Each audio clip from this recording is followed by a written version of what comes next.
Happy Valentine's Day!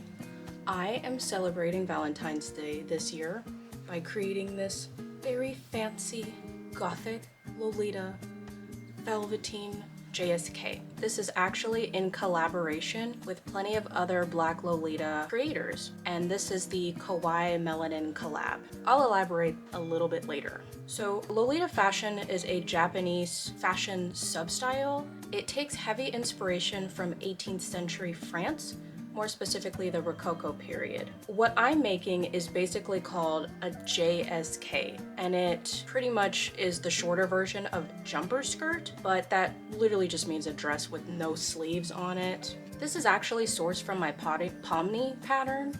One day I'll actually make a new pattern, but today is not that day. This pattern is slightly altered to accommodate for the center, middle, front part of the bodice. Now, I did cut out this mock-up a long time ago, so I'm going to need to make another mock-up of it. I'm going to make it out of broadcloth with the intention of salvaging it for lining. While I cut this out, let's answer question 1 of the Kawaii Melanin collab. Question 1, how do you practice self-care as a Black Lolita? So, expressing myself through clothing is actually my way of expressing self-care. I'm a very creative and artistic person, and I need to express that in what I wear. So Lolita fashion is self-care for me. But to build on top of that, I practice self-care nowadays by wearing pieces that are more comfortable. A lot of the pieces that I've been wearing on my day-to-day life has been fully shirred pieces since they are more stretchy and accommodating. And I've also been making my own dresses as well because I can pattern it to my body and then it won't be as tight and snug as moitié dresses are. The other thing that I recently discovered was these Mary Jane Crocs. I've been wearing them constantly to school and even to work, and I bought these with my own money. They are not cheap by any means, but when I tell you I've been spending the last 2 years being in the fashion trying to find the perfect shoe for school and work, and this is it, yeah, you need to get these shoes like yesterday is pretty much what I'm saying. They are perfect for Lolita fashion. They match the silhouette really well, and they're really comfortable. They're not as comfortable as regular Crocs since they're platformed, but I think they're really good.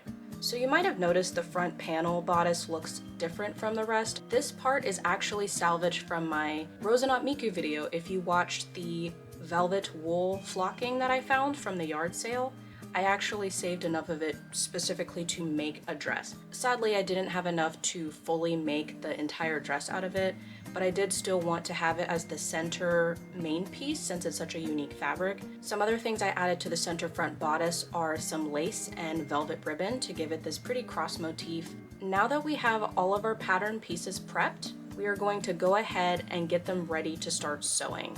So I serge all of my bodice pieces together. It flatlines them, it serges them and protects the fabric, and because I'm really bad at baglining clothing, I just find this method easier to do. I actually wasn't lazy this time. I actually bought black serger threads specifically for this project so I can have a nice clean serged edge on my project. I'm going to serge every single piece. This means the skirt pieces, the bodice pieces, everything. While I do that, let's answer question 2, shall we?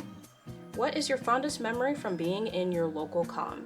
So in Lolita fashion, local comms are pretty much like an online community of people in your area.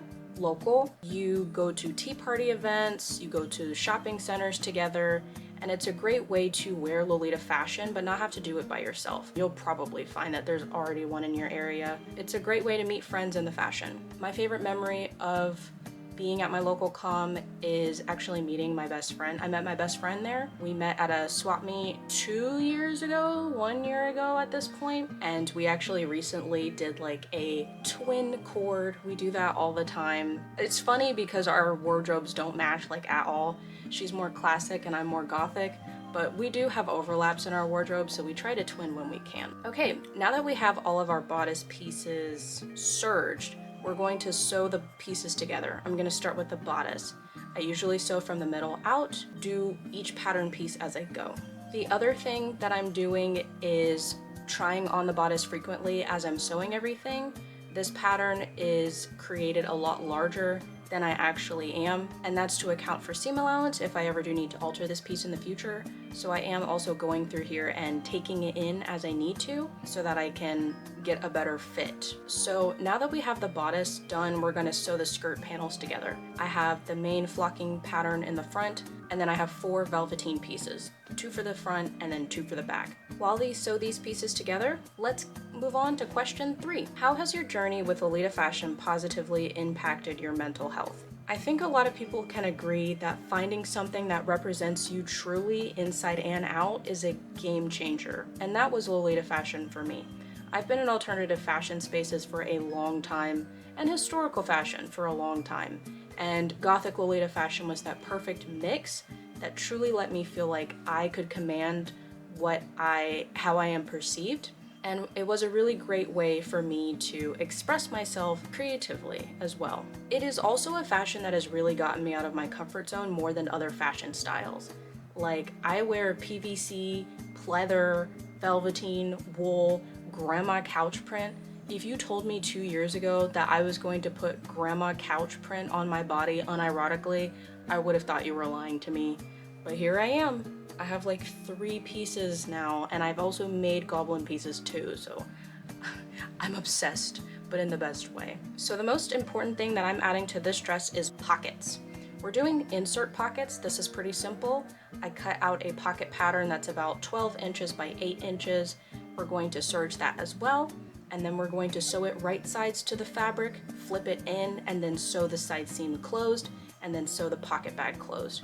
It's really beginner friendly, it doesn't mess with the silhouette of the JSK, and it makes it really easy to wear the JSK. Why don't brands put more pockets in their clothing? That's a great question. I'd like to know the answer to that too. Now that we're doing that, I'm also going to pin the skirt to the bodice at this point, and I'm going to sew that onto the bodice piece as well so that we have a dress instead of a bustier and a skirt, I guess.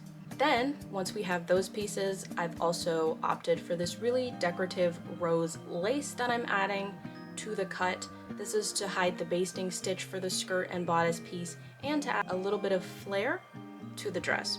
While I sew these pieces on, let's get on to question 4. I'm reading these on my phone, by the way. What is one piece of advice you've received from someone in What is one piece of advice you've received from someone in the Lolita community that positively impacted your outlook on J fashion? I can't think of a specific person, but a specific thing that I got advice from was actually old school magazines like Gothic Lolita Bible, Fruits magazines, and Kara magazines. And they taught me that Lolita fashion is a fashion. They're clothes. So you should wear your clothes kind of in the sense that your comfort is more important than looking aesthetically pleasing online, for example, but also you're not breaking the rules if it's 90 degrees in your area and you want to not wear a petticoat, if that makes sense. I think old school kind of reminds us that the fundamentals of the fashion are in creativity and a little bit of punk anarchy, and it's important to wear your clothes, and that means wear them comfortably, wear them the way that makes you feel unique, and that's the most important part in my eyes. And I think that's one of the biggest pieces of advice I've gotten, is just to let go and let this fashion be your fashion, let the clothes be your clothes, and wear your clothes comfortably. Okay, so now we're going to sew a zipper in. I'm not going to do this any fancy way. I'm just going to use a regular zipper, not an invisible one. We're going to sew these. I'm using my zipper foot for this, and we're pretty much done with the JSK at this point. All we have to do are some finishing touches. So I'm going to sew some binding onto the neckline and to the bottom parts of the JSK, and I'm also adding some of that same rose lace that's on the bottom of the bodice to the neckline for some fancy cohesion. While I'm hand sewing this on, let's get to the final question. Question 5. How do you protect your piece as a Black Lolita fashion wearer? Okay, so my life experience has been, I get stared at a lot. In my opinion, it doesn't really matter what I'm wearing. I feel like people just bother me a lot, but that's just been my personal experience. So I've developed more of a thicker skin when it comes to people looking at me in Lolita fashion versus other people's experience might be just because it's something I'm used to. The other thing I want to preface is that I wear gothic fashion and people tend to leave me alone a little bit more than if you were to pull up in like a sweet Lolita cord. I know those are a lot more striking and they do garner more attention from strangers, but that's just been my experience. With that being said, I would say I have two pieces of advice. The first one is take care of yourself. Remember earlier when I said I wear comfortable pieces? It's a lot easier to protect your piece when you're comfortable physically. Like, it's a lot harder to, you know, protect your piece when your cord is uncomfortable, is what I'm saying.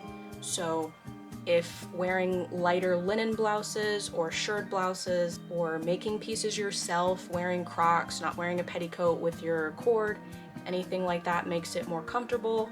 That's what helps me a lot. And then the other thing I like to do is I like to bring something with me. I like sewing a lot in public or listening to music, and when I feel like people are staring at me or I do get mean comments in public, then that's kind of how I protect my piece. Your comfort is more important. Lolita fashion will always be there when you come back, you know? So comfort, comfort, comfort, comfort is gonna be my biggest thing. But here's the other piece of advice. So Lolita fashion has always, to me, been about expressing myself at my core. And no one can take that joy away from me. And no one should take that joy away from you either. I've only recently started getting back into wearing EGL more often, but it's because I've been making my own pieces. And that's one of the big game changers for me as far as protecting my piece. When I get my Bai order and my moitié piece doesn't fit, it makes me feel like crap. But making a piece that looks very similar to moitié, that's tailor fit to my body and it fits me and I know how to fix it if it doesn't, that has been my biggest way of protecting my piece. So all this to say, I wanted to make this video while showing you how to make your own pieces, to one, encourage you to make your own pieces, but to encourage you that comfort and uniqueness is the most important thing that I think is in any fashion. And I hope that by learning some of the fundamentals of Lolita fashion garment making, that you're inspired to make your own pieces, and I hope they connect you as much to the fashion as they do to me. It's made me love Lolita fashion so much more, and I hope it does for you too. Thank you so much for watching this video. I know it's a little bit short. I'm actually gonna be at Katsucon when this video airs, so I've had to just rush to get this video out in time for you guys to watch it on Valentine's Day specifically. Like I said at the beginning of the video, this is also in collaboration with so many other Black Lolita fashion and cosplay and jfashion creators, so please check them out on the Kawaii Melanin Collab and give some of those people a follow while you're at it. Some things that are coming up is I'm currently working on my Adia Cromer cosplay video. This cosplay is done by the time you'll see this video, so that will be coming out shortly as well.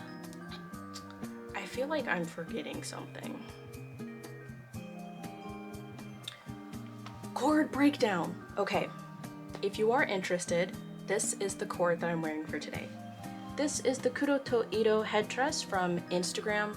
She sells her headdresses on Rakuten, but they are so hard to get because I don't have Twitter and it's in Japanese time, so I'm usually asleep when they drop. And I've added these little bodyline roses to them just to give it a little bit more flair. This is the 2002 Mame Moitié velveteen collar. I love this piece. This is my new JSK that I made. It's got like a square neckline to it, and I think it's really cute. I paired it with the Moitié rose cross to kind of sit it right on the cross of the dress. This is just a regular meta blouse. I kind of have the lace peeking over just so that it can be cute. And then I have the corset leather pleather arm covers from Mame Moitié. I just thought it added a little bit more gothic flair to this look. You'll see them in the try-on video, but I'm wearing Lamoda heels. I have no idea which ones they are. I just wear them. But yeah, if you are working on anything while watching this video, please let me know. I am very nosy as hell, and I love hearing about other people's special interest. Feel free to give me a follow if you would like to see more content. I love sewing and making things, and I love learning from others and inspiring others, so if you would like to come to this wonderful little community that I've garnered here on YouTube, feel free. Also, we are almost at 300 subscribers. I started this channel less than a year ago, and I have read every single comment that you have left on my videos. Thank you so much for your support, and I hope I can keep making content that makes all of you happy and encourages everyone to sew, because I love sewing and making things and creating things. And lastly, I hope you, yes you, have a wonderful Valentine's Day.